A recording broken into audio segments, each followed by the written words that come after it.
The Limuru III that we are having on Friday, I want to conclude, is organized by political party leaders who are also members of Azimio and those who are not members of Azimio. Over 31 political parties have come together in that region.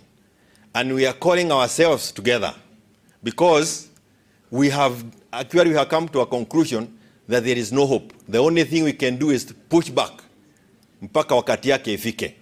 Tafadhali nyinyi pia msaidie sisi. Shikilieni akina Sifuna. Don't allow these guys to collapse. They have collapsed everything. And they are not going to help anything.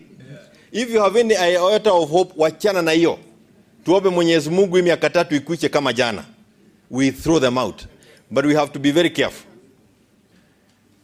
They are also working kufanya hayo mambo yote. So I am saying we are going to be there. There are those leaders from our region who are also feeling na wengine wanafanya biashara na si baya, lakini tafadhali wachana na hiyo biashara kidogo, kuja tuungane pale. Tomorrow we have a meeting of leaders who are saying have not been invited in Mt Kenya region, and we are telling them there is nothing. We are not going to say that there is a presidential candidate in Mt Kenya. Sio shida yetu. Shida yetu ni mambo ambayo tumesukumwa naye. How can we be able to push back? Na sio Mt Kenya, these are problems that are across the nation. We expect that after Friday, we'll be able to do these movements across the country.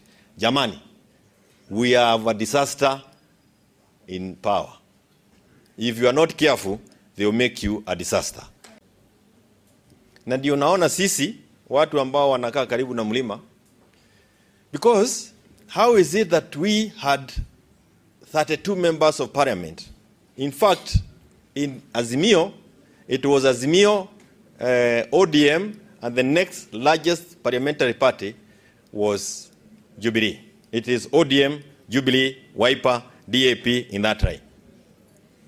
And we find ourselves that it is very difficult for us to even feature on programs because our members took off. I know that is why you forgot me on the program.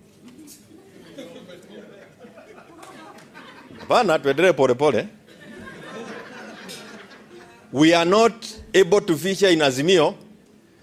Na wale wengine wakisema they are shareholders there, everybody can see that they are actually also strangers in government, in that regime. So hatuko kwa serikali, na hapa pia tunafinywa tunatoka nje. Lakini sio kwa ubaya, is because of bad manners by those people who are elected into parliament with a Jubilee ticket. And we have a whole region of Mt Kenya region that is not in government. By their own definition, unaweza angalia. They are actually inviting themselves to this Limuru thing, kwa sababu kule kumewaka joto, they have no stay. Na hapa pia tunajaribu kuona vile tutakaa.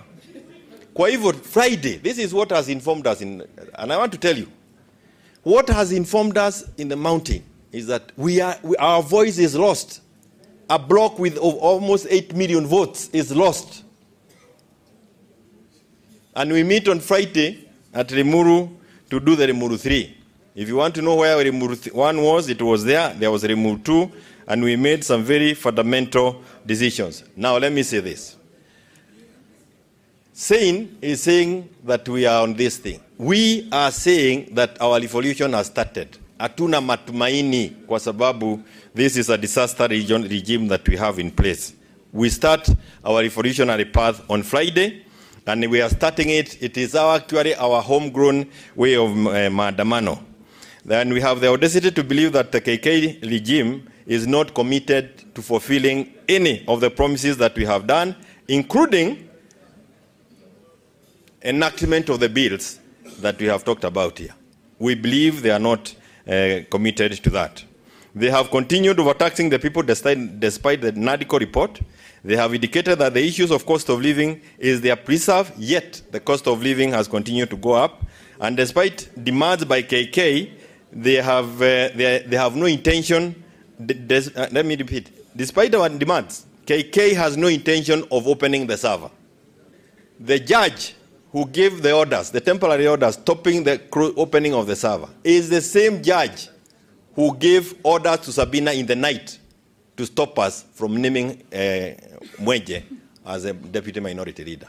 This is a big scheme. It's a big scheme, and we are missing it. And I can tell you, you are dealing with a horrible, horrible group of people. They are actually a disaster.